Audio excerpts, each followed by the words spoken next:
Hola, ¿cómo están? Desde la primera sala de la Corte Suprema le damos la bienvenida a nuestra nueva edición de nuestro programa Hablemos de Justicia. El pasado 17 de octubre, expertos en la materia penal le presentaron al ministro de Justicia y Derechos Humanos, Hernán Larraín, el anteproyecto para un nuevo Código Penal.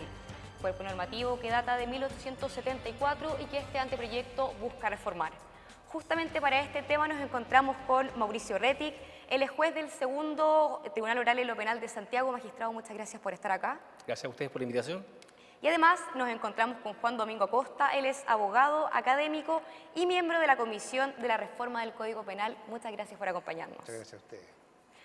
Ahora, bueno, vamos con la nota introductoria que hemos preparado para ustedes para ahondar un poco en esta materia. El 17 de octubre del 2018, la comisión integrada por diversos académicos, doctores y expertos en Derecho hizo entrega del anteproyecto del nuevo Código Penal al ministro de Justicia y Derechos Humanos, Hernán Larraín.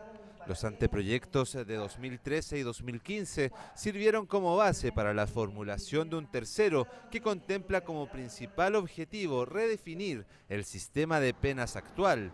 Aseguran los expertos de la comisión que la cárcel se está haciendo cada vez más obsoleta, por lo que restringir la libertad o la reclusión nocturna aparecen como alternativas a la privación total. A esto se le suma que el actual Código Penal, que data de 1874, está estructurado de una manera que, si bien establece penas de cárcel importantes, existen atenuantes como la irreprochable conducta anterior, que implican que no se cumplan en su totalidad las penas, algo que ocurre en la mayoría de los casos.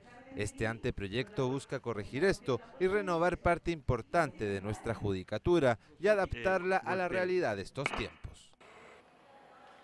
Ya lo adelantábamos en nuestra nota introductoria, la Comisión de Expertos de la Reforma al Código Penal le presentó este anteproyecto al ministro Hernán Larraín y es justamente él quien le quiere hacer una pregunta a nuestros panelistas. Lo escuchamos. Yo quisiera saber por qué, a su juicio, es importante un nuevo Código Penal para Chile y al mismo tiempo saber cómo este nuevo código le va a afectar a la vida diaria de las personas. Le doy la palabra a ambos. Magistrado. Bueno, a mi juicio, es importante un nuevo Código Penal para Chile, toda vez que nuestro actual código, como ustedes lo dijeron en la introducción, es un código decimonónico, digamos. Y como todos esos cuerpos normativos, el nuestro es heredero principalmente el Código Español de 1848, el cual a su vez es heredero del 28, del 22 español y de 1810 del Código Penal francés, digamos. El problema que tienen esos cuerpos normativos es primero que tienen una estructura, digamos, que no se aviene con la actualidad, digamos, desde el punto de vista de que, por ejemplo, están tratados primero los delitos en contra del Estado y al final aparecen ciertos delitos contra la vida. Por eso el artículo 390 trata el delito de homicidio. El anteproyecto, en cambio, adhiere a una concepción moderna desde el punto de vista de partir en contra de los delitos que tratan bienes jurídicos individuales y luego continúa, digamos, con bienes jurídicos colectivos. Pero además, en cuanto al sistema de penas, si uno compara, digamos, las penas actuales, en el caso de los crímenes parten en 5 años y un día y luego van de 5 años en 5 años en 5 años. El delito de robo, por ejemplo, tiene una pena de 5 años y un día a 20, en comparación al homicidio simple, que parte en 10 años y un día y llega a los 15, digamos. O sea, el delito contra la propiedad tiene incluso en su tramo superior mayor pena que el delito de homicidio, digamos. Por lo tanto, se ha producido con las múltiples reformas, además que ha tenido el Código Penal, una suerte de incoherencia penológica que evidentemente no se aviene con la realidad. Y otro punto que me parece muy relevante es que la realidad del Código Penal ha llevado a que muchos de los delitos estén fuera del Código Penal, estén en leyes especiales. Así tenemos la ley 20.000 sobre materia de droga, tenemos la ley de control de armas, tenemos la ley de mercado de valores. Los delitos están desperdigados por fuera del Código Penal. Y eso evidentemente dificulta la interpretación y la aplicación de los tipos penales. Juan Domingo, su turno. Sí, bueno, complementando lo que ha dicho el magistrado, efectivamente yo creo que es una necesidad del país poder contar con un nuevo Código Penal, no solo por el tiempo transcurrido, sino que además porque el actual tiene algunas deficiencias que son importantes en temas de pena, por ejemplo. Es muy poco creativo nuestro código, reina la pena privativa de libertad, pero que en la práctica solo se aplica en casos muy graves por un sistema de sustitución de penas. En la parte especial de los delitos mismos también tiene falencias importantes. Por ejemplo, hay delitos que hoy día no tienen ninguna justificación, como puede ocurrir con el incesto, por ejemplo, como puede ocurrir con la sodomía libremente consistida entre mayor de 14 y menor de 18, que no tiene hoy día ningún sentido, y algunos otros tipos penales que la verdad es que hoy día no se justifican. Por otro lado, también hay errores en la parte general o defectos o ausencias importantes. No hay una regulación, por ejemplo, del error de tipo, del error de prohibición, no hay una regulación sobre el consentimiento, etc. Entonces, y por último, existen también hoy día, a ver, la realidad va cambiando, y por lo tanto el derecho penal tiene que ir adaptándose a las nuevas realidades y regular todas esas situaciones que en la época en que se dictó el código no existían, de allí que en vez de incorporarse al código esas modificaciones, lo ha sido a través de las leyes extravagantes que se llaman, que probablemente nadie sabe cuántas son, ¿no? Que es muy difícil para la persona, para el ciudadano común y corriente poder acceder a ellas, conocerlas y poder conocer qué es lo que está prohibido y cuál es la sanción que va a recibir si se infringe la prohibición o el mandato, según corresponda. Ya es un presupuesto básico del principio de legalidad, o sea, no se puede exigir ¿para qué exigir un principio de legalidad, de ajustarse, digamos, la realidad penal a los tipos penales si no se pueden conocer, ¿no?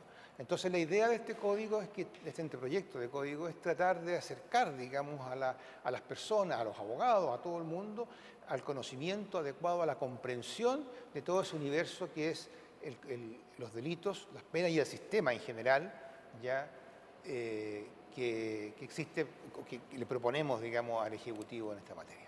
Magistrado, ¿qué le pasa a usted en la actualidad cuando tiene que aplicar el Código Penal?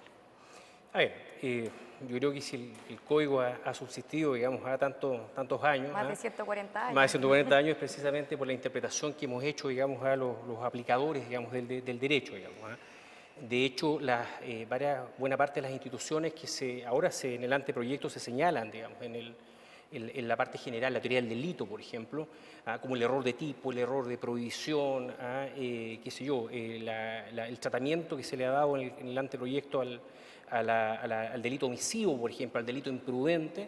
Bueno, buena parte de esos avances que ha hecho la dogmática y que ha recogido la jurisprudencia se han hecho a pesar, digamos, del texto normativo que hemos tenido. Por ejemplo, en el caso de la autoría mediata, los aplicadores de algún modo nos las hemos arreglado para interpretativamente incorporar en nuestras sentencias, incorporar en la práctica judicial esos avances de la dogmática. Por lo tanto, agradecemos mucho que sean incorporados, digamos, en el anteproyecto de Código Penal, digamos.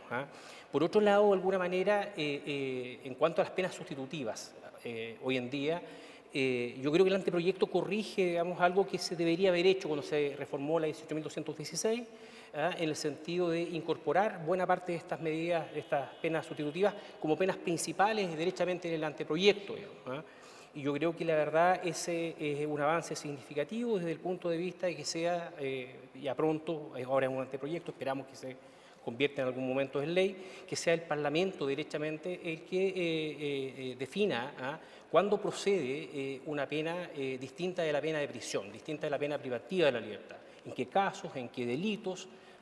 Por lo tanto, eso la verdad es que nos parece bastante adecuado, además de evitar estos tramos penales infinitos, digamos. O sea, que una pena parte en 5 años y un día y termine el techo en 20 años, es una indeterminación que incluso va en contra del principio de legalidad. Así, por lo tanto, desde ese punto de vista, me parece un avance, digamos. Lo mismo en ejecución, hay algunas normas, en medidas de seguridad también, por lo tanto, en el tratamiento ordenado de distintas materias de delito. Fíjese que algo problemático que presenta el Código Penal actual es que, como los códigos decimonónicos, el tipo base sobre el cual se estructura el sistema, a veces está al medio, a veces está al final, es difícil de determinar, no siempre es fácil hacerlo. A diferencia de los códigos penales actuales, como lo hace el anteproyecto, que parte en la mayoría de los casos por el tipo base, sigue por un tipo agravado, termina por un tipo privilegiado. Bueno, eso en materia interpretativa, la verdad es que facilita bastante las cosas, digamos, además del uso de un lenguaje más acorde, digamos, a la realidad, digamos. Por tanto, la verdad es que yo creo que eso debería facilitar la práctica judicial.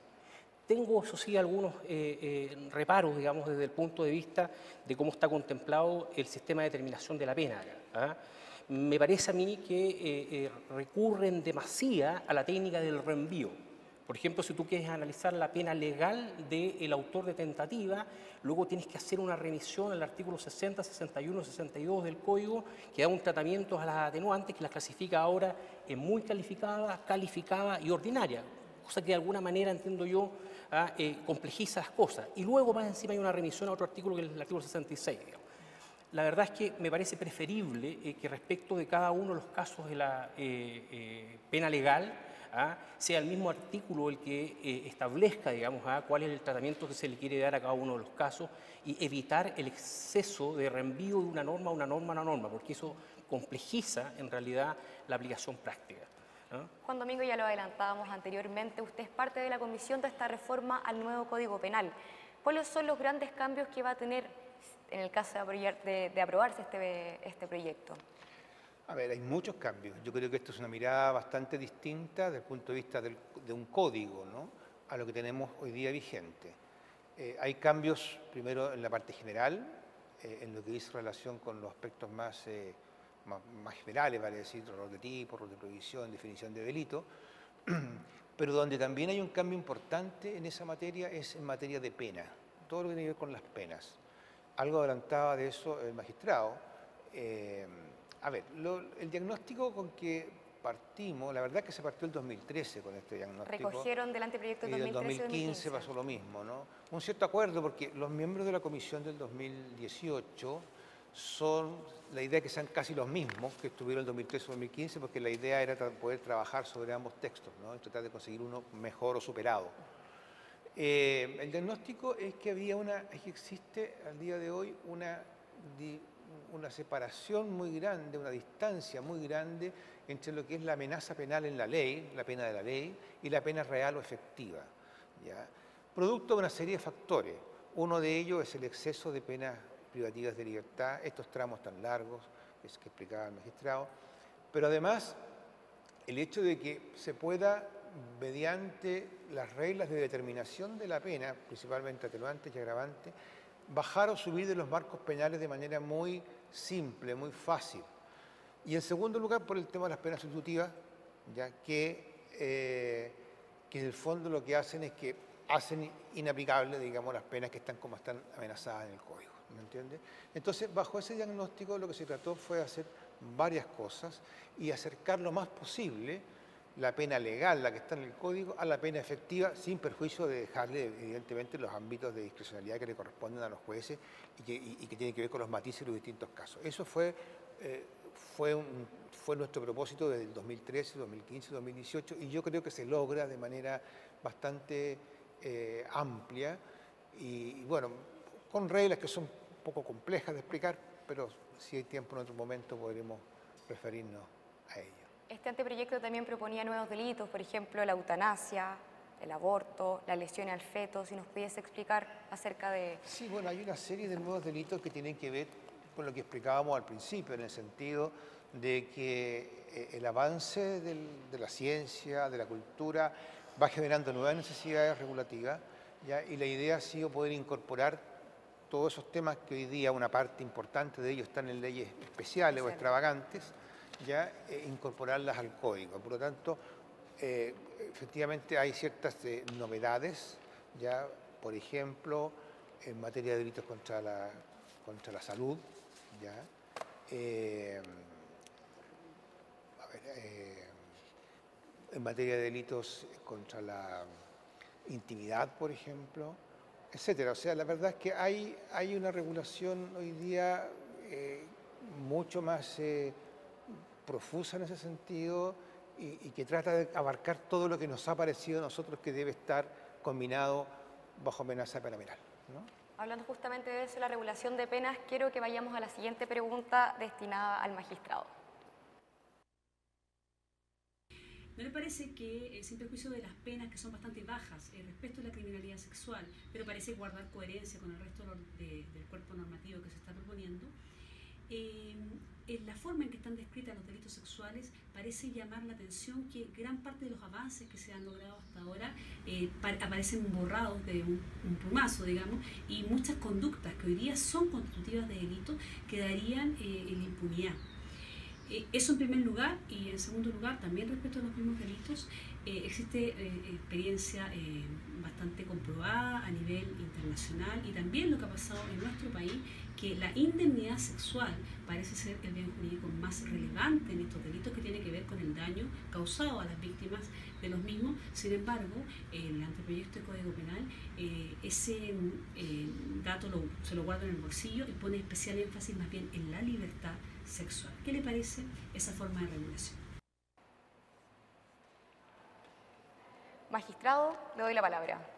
Bueno, a ver, respecto de los delitos contra la libertad sexual, dice el anteproyecto de Código Penal chileno, para responder o hacer alusión a la pregunta que hace la profesora, bueno, partir desde un punto de vista, como primer punto de vista, disintiendo un poco de ella. La verdad es que, a mi juicio, las penas que se contemplan respecto a los delitos sexuales en el anteproyecto no son bajas, digamos.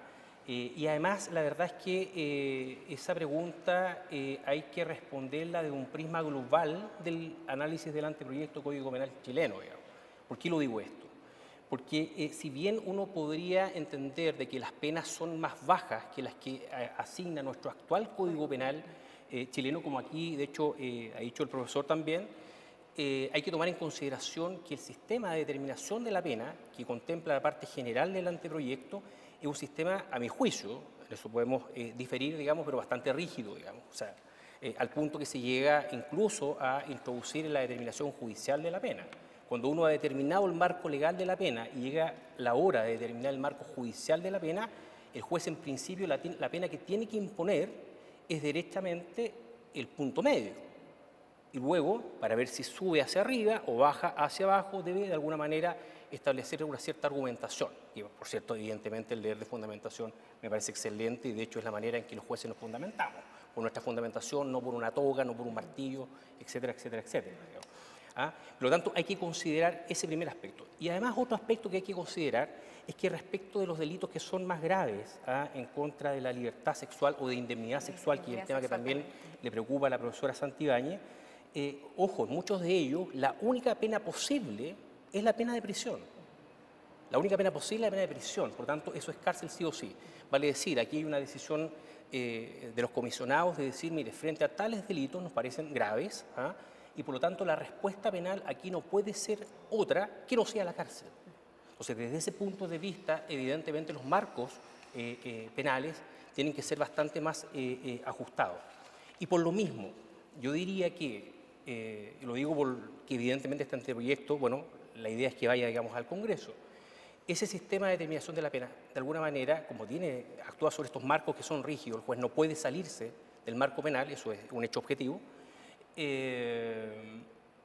Lo mismo implica, esa misma idea implica la necesidad de contar entonces con una parte general que tenga penas proporcionadas. Porque como el juez no va a tener facultades para salirse del marco penal, si resulta que este marco penal resulta desde el punto de vista de la parte especial desproporcionado, bueno, esa pena va a quedar desproporcionada. El juez no va a tener herramientas como para apreciar el caso concreto y de alguna manera salirse del marco penal hacia abajo. Justamente eso le quería preguntar. Juan Domingo, le doy la palabra. Sí, lo que pasa es que, mire, las penas pueden parecer más bajas si uno mira cuál es la pena que está asociada al tipo penal directo. Pero efectivamente, como se ha dicho, lo que hay que hacer aquí es ver cuál es la pena final, cuál es la pena efectiva que se va a aplicar. Y para eso hay que ir a la parte general y hay que hacer una comparación con nuestro código, cómo se determinan las penas vigentes, a cómo ocurre eso hoy día, cómo ocurriría aquello con el anteproyecto de Código Penal. Yo le puedo hacer digamos, si uno hace una comparación teniendo en cuenta todos esos elementos, probablemente las penas a que se llegaría serían bastante semejantes con algunas variaciones. Le puedo hacer un ejercicio así teórico en el delito que es por autonomacia contra la libertad sexual, que es lo que conocemos hoy día como la violación propia del artículo 361. Tiene en el Código Penal una pena que va a presidio mayor en su grado mínimo a medio, o sea, de 5 años y un día a 15, ¿no? Ya, supongamos que no hay atenuante y agravante. El juez la puede recorrer en toda su dimensión, la pena, y en la práctica, estadísticamente, se suele aplicar la mínima que es 5 años y 1 día. ¿Qué ocurre en el anteproyecto? Sin atenuantes, sin, digamos, circunstancias que modifiquen esto, como atenuantes o agravantes, aplica el punto medio entre qué? Entre una pena que va de 5 a 10 años, y la mitad de eso son 7 años y medio. ¿Qué pena más alta? Imagínese ahora que hay un atenuante, una sola atenuante que es un atenuante de reprochar el punto anterior. Vuelve a lo mismo, aplicaría un 5 años y 1 día probablemente, o entre 5 años y 1 día y 10, ¿no? Pero estadísticamente suele ser 5 años y 1 día con el sistema actual. En nuestro código, nuestra propuesta, nosotros no tenemos ese atenuante, por lo tanto volvemos a la regla del punto medio, 7 años y medio. ¿Cuál es más baja, cuál es más alta? Imagínense ahora que hay 2 atenuantes, ¿no? Y ningún agravante. Por ejemplo, cooperación sustancial y, por ejemplo, hay irreprochable contra anterior. Ahí baja el grado. Baja por lo menos 1 grado a 3 años y 1 día, la pena. Estadísticamente es lo menor. ¿Ya? Y esa pena no se va a cumplir hoy día en Chile en privación de libertad porque tiene pena sustitutiva. Y en el código nuestro se mantendría con una sola atenuante, porque solo se reconocería ahí la de cooperación, una pena que va entre 5 años y 7 años y medio. O sea, sigue siendo más alta. Entonces, es un espejismo un poco, ¿me entiende? Justamente a eso lo que usted mencionaba quería llegar respecto a la determinación de penas. Por ejemplo, actualmente, por un atenuante, hacen que no se cumplan en totalidad las penas. ¿Qué pasa en ese escenario? A ver, ¿me lo hace la pregunta? Se la digo. No, me parece que el presupuesto de la pregunta pues, admite algunos matices, ¿no? Lo que ocurre hoy día es que, tratándose de penas privativas de libertad, como está en la ley de pena sustitutiva, toda pena que no exceda 5 años puede ser objeto de una sustitución. Algunas más fácil, otras menos fácil, ya, pero excepcionalmente pueden llegar todas, o casi todas, ¿no? Entonces, en la práctica no se cumplen. En nuestro código, en nuestro proyecto, esto no es así. Las penas privativas de libertad se cumplen, sí o sí, ¿ya? A partir de 1 año y hasta 20 años, ¿ya? Que es la pena asignada de manera única a un delito. ¿Ya? Esa pena puede llegar a 24 años cuando concurre un agravante muy calificada, agravante y calificación que la hace la ley y no el juez. Ella dice, mira, esta es una agravante muy calificada. ¿Ya? Y el juez en algún caso está obligado a aplicarla y en otro caso está facultado para aplicarla. Y esa pena puede llegar incluso hasta 30 años, ¿ya? En el evento que se produzca un concurso de delito. O sea, varios delitos en conjunto. Entonces, claro, cuando usted dice se va a aplicar la pena efectiva a la persona que recibe 1 año, 1 año y medio, 2 años, se va a ir presa de verdad porque no tiene sustitución, usted tiene que hacer una revisión completa del sistema y decir, bueno, está bien estas penas que llegan a 20, 25 años, en fin, que son tremendamente altas, con espacios, con tramos tremendamente altos, evidentemente que no. Y hecho eso, tiene que usted además observar lo que se llama la racionalidad del sistema, la racionalidad interna, o sea, que las penas tengan entre ellas, jueguen adecuadamente de acuerdo con la gravedad o menor gravedad que pueda tener el respectivo ilícito. Antes de ir a la siguiente pregunta, me gustaría preguntarles por el cohecho. Las sanciones, según el anteproyecto del nuevo Código Penal, dicen que van a ser más duras. Magistrado. Sí, yo quería hacer una precisión respecto de la pregunta anterior, digamos. La verdad es que, para ser justo, digamos, con el actual Código Penal, digamos, o sea, 2 cosas. La primera, por regla general, con una sola circunstancia atenuante, tú no puedes rebajar el marco penal. Esa es la regla, digamos. Solo admite excepción esa regla cuando tú tienes una sola circunstancia muy calificada por el artículo 68 bis. Por lo tanto, la situación en la cual, de alguna manera, uno pueda rebajar la pena por sobre el marco penal es excepcional y solo procede en el caso del artículo 68 bis. Eso es lo primero. En segundo lugar, que la pena no se cumpla con una pena privativa de la libertad no es equivalente a que la pena no se cumpla, digamos. O sea, quiero dejar muy en claro que las penas sustitutivas de la ley 18.216 son penas también. Esa es su naturaleza jurídica y la modificación a la ley 18.216 lo dejó eso bastante claro, digamos. Lo que pasa es que el régimen de cumplimiento es distinto al régimen de cumplimiento de la pena privativa de la libertad, digamos. El caso de la reclusión, por ejemplo, implica una reclusión nocturna, diurna o de fin de semana, que es controlada por los mecanismos institucionales, como por ejemplo el brazalete electrónico, ¿te fijas? el caso de la libertad vigilada, bueno, evidente, digamos, hay personal de Gendarmería que controla el cumplimiento del programa que se ha hecho para cada imputado. Lo digo ¿por qué? Porque resulta de que varias de esas penas sustitutivas se contemplan también en el anteproyecto, con otro nombre, tal vez prisión, libertad restringida, reclusión, multa. En la multa ahí hay una forma de determinarla que de alguna manera a mí me provoca ruido. Me parece que de algún modo nos aviene mucho, digamos, a nuestra realidad, a la práctica judicial. Fíjate tú que en ese punto, digamos, hay una regla que es precisamente la del artículo 74. En el segundo inciso dice lo siguiente: el valor del día multa corresponderá al ingreso diario promedio líquido que el condenado haya tenido en el periodo de 1 año antes de la condena, considerando sus remuneraciones, sus rentas, sus réditos de capital o ingresos de cualquier otra clase. Bueno, esto es una pena, digamos, por lo tanto, los antecedentes, en principio, quien tendría que aportar esos antecedentes tendría que ser el Ministerio Público. La realidad judicial es otra. Resulta de que el problema que tenemos precisamente hoy en día en la audiencia de determinación de la pena es que los intervinientes llegan a la audiencia sin antecedentes alguno.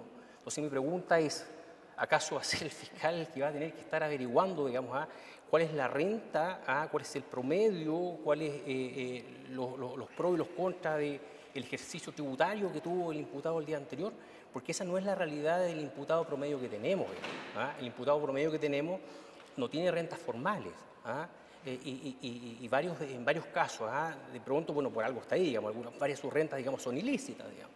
Entonces, la verdad es que a mí me parece que esa es una regla que corre cero peligro de quedar en el papel, digamos, que pueda resultar de algún modo inaplicable. Ahora, respecto a los delitos funcionarios, me parece que ahí hay un avance, digamos, están bastante mejor regulados. De hecho, no solo con el delito de cohecho, digamos, sino sobre todo con los delitos patrimoniales que afectan el patrimonio público, la hacienda pública.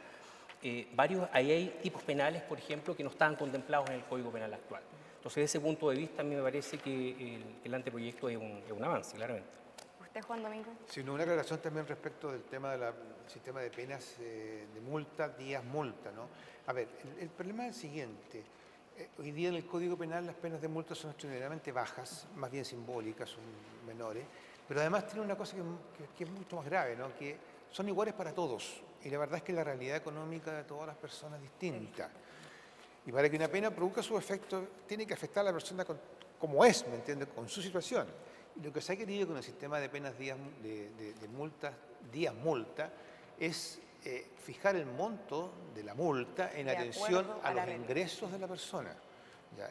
Evidentemente, eso es una pesquisa que va a tener que hacer el Ministerio Público. Si el Ministerio Público quiere imponer esa pena o solicitar esa pena al magistrado que corresponda, ¿no?, va a tener que indagar esa información, va a tener que encontrarla, buscarla, ¿no? Evidentemente, las personas que tienen una situación regular es mucho más fácil, porque está el impuesto interno, hay todo un tipo de fuentes que es más fácil acceder, ¿no? Y en las otras personas, bueno, va a tener que indagar, preguntarle, en fin, hacer, digamos, el trabajo correspondiente si se quiere imponer la pena, porque de esta manera no se va a poder imponer. Obviamente no es carga de los magistrados el tener esa información, tiene que llevársela al Ministerio Público. Entonces, las penas hoy día pasan a ser mucho más justas desde ese punto de vista, y pasan a ser, además de más justas, pueden llegar a ser tremendamente altas. Fíjese usted, por ejemplo, que el día multa vale entre 0,5 UF y 500 UF para personas naturales. Lo mínimo para personas naturales es un día multa, y la pena de multa, si no prevé prisión, es de 100 días multas. O sea que usted las cuenta, si son 0,5 son 50 UF, y si son 500 son 50.000. Si en cambio prevé prisión, pero es un crimen, no pueden ser menos de 100 ni más de 200. Si es un simple delito y tiene prisión, no menos de 50 ni más de 200. Y si hay concursos, llega a 300. 300 días multa para una persona que está en el máximo. Si ganara 500 UF al día, que obviamente son muy pocas esas personas, es una multa de 150.000 unidades de fomento. Y las personas jurídicas mucho más fuerte todavía. ahí hay un cambio copernicano en el régimen de personas jurídicas, de responsabilidad penal de personas jurídicas. El mínimo es de 5 UF, el máximo de 10.000. Y el mínimo son 2 días de 2 días y máximo 400. Una multa puede llegar a 4 millones de UF. Si la empresa, una empresa gigante, tiene ganancias por 10.000 UF al día, ¿no? Y en concurso puede llegar a 6 millones de UF. Entonces, son penas disuasivas, que es lo que todos queremos, ¿no? Que las penas efectivamente representen un contramotivo para realizar conductas delictivas. Y con respecto ahora al tema de al problema de los delitos funcionarios, que me tocó trabajar bastante en ese punto, efectivamente hay una puesta al día significativa. En la regulación del cohecho, yo diría que no hay grandes diferencias en lo que es la forma estructural del delito, cohecho y soborno, a lo que está en la modificación nueva.